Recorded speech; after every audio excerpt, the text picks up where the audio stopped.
I grew up in the Sandhills, and I always enjoyed cattle and grass and ranching. I have sand, not just in my boots, but also in my soul. What does it smell like? It's Flower? something that I hope that I always get to make my life. My son will be the fourth generation that'll be hopefully in agriculture. I'm a fifth generation rancher here in the Sandhills. One thing that's been instilled in me from a very young age is that it's just our land for a short period of time, and we need to take care of it. We need to make it better for the next generation. We have 3 daughters, and we've been in the cow business since they were little. The Sandhills are actually, a highly productive grass area that has an amazing amount of wildlife, things like that.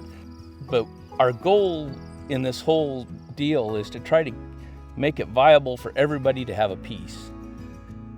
From the fish and wildlife standpoint, the Sandhills are very unique. It's the largest stabilized sand dunes in the Western Hemisphere, and it's one of the few places where we have the Ogallala Aquifer as surface water, which creates a unique dynamic with wet meadow and wetland habitat, mixed in with grassland habitat. And so it's the second most important nesting ground for migratory birds in the country outside of the prairie pothole region.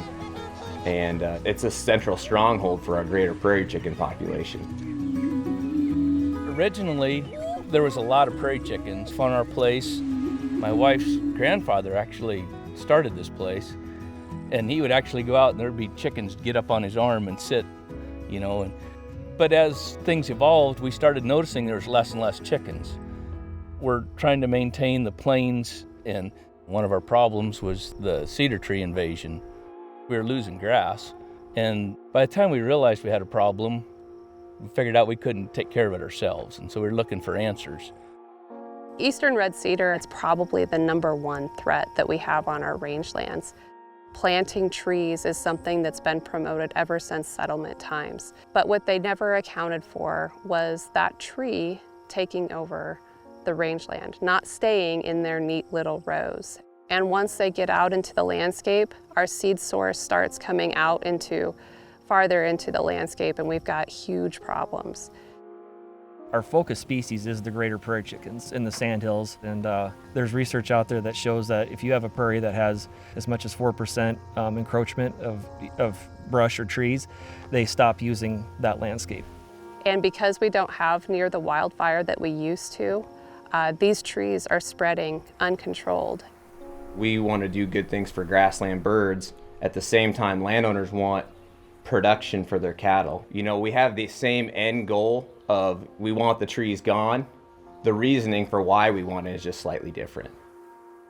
You can collaborate to help landowners and to help the resource and to just make it a win-win for everybody. And if we've got the resources to do it and we can collaborate to do it, I think we need to. I think a lot of people in the Sandhills distrust the government because miscommunication and misunderstanding in the past. That's where we can bridge the gap between those two groups. And there was some really forward-thinking people with the Nebraska Cattlemen and with the U.S. Fish and Wildlife Service Partners Program that they decided to sit down and talk about those issues. And what they realized after discussing is many of their goals were the same. They were just stated differently. And so the Sandhills Taskforce was formed. I think most ranchers realize that these projects are going to be hugely beneficial, but it's hard to justify the expense. It makes it a lot easier when you have partners. And so the Sandhills Taskforce started raising funds to be able to fund conservation projects. It's a landowner-based, rancher-run organization, but has already built in the partners. The partners are all there at the meetings, so the alliances are already made. One of the nice things about them being landowner-led is that they've built a reputation of trust amongst the landowners here in the Sandhills, and that makes a huge difference in us being successful in accomplishing our goals and missions within the Partners Program of the Fish and Wildlife Service. When we started our search for help in this tree removal program, you know, I was fairly skeptical of the government agencies. But the Sandhills Taskforce has changed my view and maybe made me look at more working with the other agencies instead of considering them a complication. So Nebraska is primarily privately owned, so it's critical that we work with private landowners or we're not going to have the impact that we want. And so, the Nebraska Game and Parks, we've been involved and supportive of the Sandhills Task Force since the early 90s, from when it was started.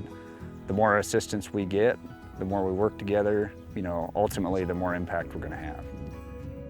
We partnered with the Sandhills Task Force, U.S. Fish and Wildlife, Nebraska Game and Parks, and put in some fences and new watering sites. Gives your grass a chance to rest, develop a better root system, and so it comes back stronger year after year after year. The biggest benefit for us is we can run more cows up there because there's more grass. We were able to get water to more places in the pasture and spread the cows out.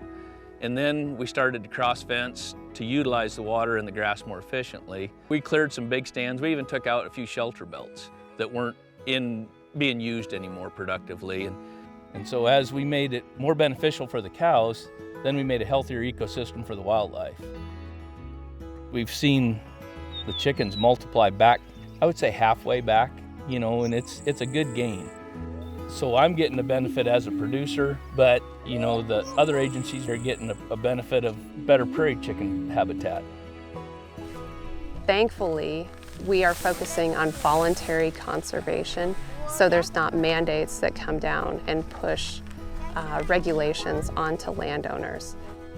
We want to keep species from being listed, and so it's important that we can kind of maintain the quality of the grasslands that we need in this part of the world. I think landowner-led nonprofit organizations like the Sandhills Task Force have a place in different landscapes across the country. It gives you a sense of security with the government people that it's still controlled by the landowners. If people can come together and communicate and build those relationships, anything is possible. If you can find a common ground and continue that communication and that relationship building, it's pretty easy to do. I enjoy working with ranchers. They're a great group of people. We always find a way to come together and work together. We have a common goal. It's a strong, independent group that wants to keep their way of life. If we can keep the Sandhills intact, that's a big step to doing that.